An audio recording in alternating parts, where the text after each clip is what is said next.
Hello everyone, কেমন আছেন সবাই?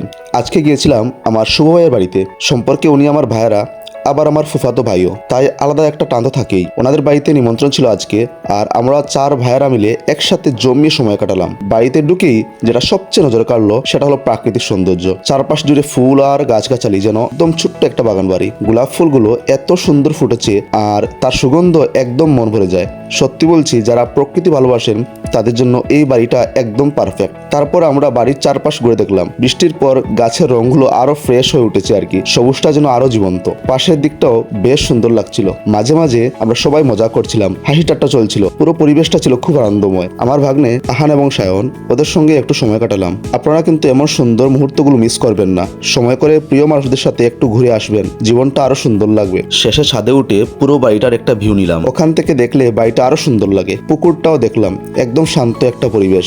সব মিলিয়ে আজকের দিনটা ছিল খুব সুন্দর, খুবই রিল্যাক্সিং আর আনন্দে ভরা একটি দিন। এরপর ধীরে ধীরে বিদায় নেওয়ার সময় হয়ে গেল। মনটা একটু খারাপ লাগছিল, কারণ এমন সুন্দর সময় তো বারবার আসে না। তবে মনে অনেক ভালো লাগা আর স্মৃতি নিয়ে ফিরলাম। আশা করি আবার খুব তাড়াতাড়ি এমন একটা দিনে সবাই একসাথে হব আর নতুন করে আবার এমন সুন্দর মুহূর্ত তৈরি করব। ধন্যবাদ।